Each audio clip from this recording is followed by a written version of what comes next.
தொழுகையின் அர்கானில் தூண்களில் மூன்றாவது தூண் சூரத்துல் ஃபாத்திஹா ஓதுவது.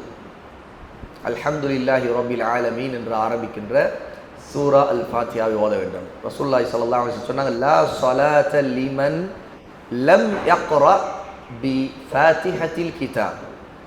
யார் சூரத்துல் ஃபாத்திஹாவை ஓதவில்லையோ அவருக்கு தொழுகையே இல்லை.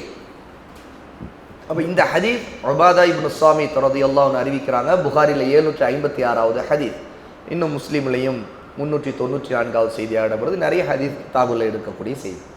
அப்போ சூரத்துல் ஃபாத்திஹா ஓதாமல் தொழுகை கபூலாகும், ஏற்கப்படாது. ஆகவே தான் இந்த ஹதீஸில் ரசூல் ஸல்லல்லாஹு அலைஹி வஸல்லம் இவ்வளோ தெளிவாக லா ஸலாத்த, யார் அப்படி ஓதலையோ அவருக்கு தொழுகை இல்லை என்று சொல்கிறாங்க. அப்போது ஒவ்வொரு ரக்காயத்திலும் சூரத்துல் ஃபாத்திஹா ஓதுவது இது தொழுகையின் தூண்களில் ஒன்று.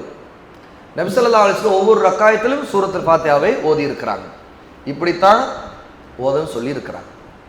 இப்போ இமாம் சப்தமிட்டு ஓதும் போது நாம் அவர் அமைதியாக இருக்கிற நேரத்தில் ஓதிக்கொள்ளலாம், அல்ல மனதிற்குள் ஓதிக்கொள்ளலாம். இமாம் சப்தமிட்டு ஓதாத நேரத்தில் நாம் அவசியம் அவர் தனக்குள் ஓதுவார், நாம் நமக்குள் ஓதிக்கொள்ள வேண்டும். ஆகவே ஓதாமல் இருக்கக்கூடாது. இமாம் சில நேரங்களில் அமைதியாக சப்தமிட்டு ஓதக்கூடிய தொழுகையாக இருந்தாலும் சில நேரத்தில் ஆமீன் சொல்லிட்டு அமைதியாக இருக்கிற நேரத்தில் சொல்லலாம். இல்லைன்னா அவரை பின்பற்றி மனதால் ஓதிக்கொண்டே வர வேண்டும். அப்படி அவரை பின்பற்றி மனதால் ஓதிக்கொள்ள வேண்டும். சல்மான் அல் ஃபார்சி ரலியல்லாஹு அன்ஹு அவங்களிடம் ஒரு தாபி கேட்குறாங்க, இந்த மாதிரி சூரத்துல் ஃபாத்திஹா இமாம் சப்தமிட்டு ஓதும்போது நான் எப்படி ஓதுவது அப்படி. அப்போது மனதிற்குள் ஓதிக்கொள்ளுங்கள் அப்படிங்கிற ஒரு செய்தி சஹீஹ் முஸ்லிம் இடம்பெறும் சொன்னதாக.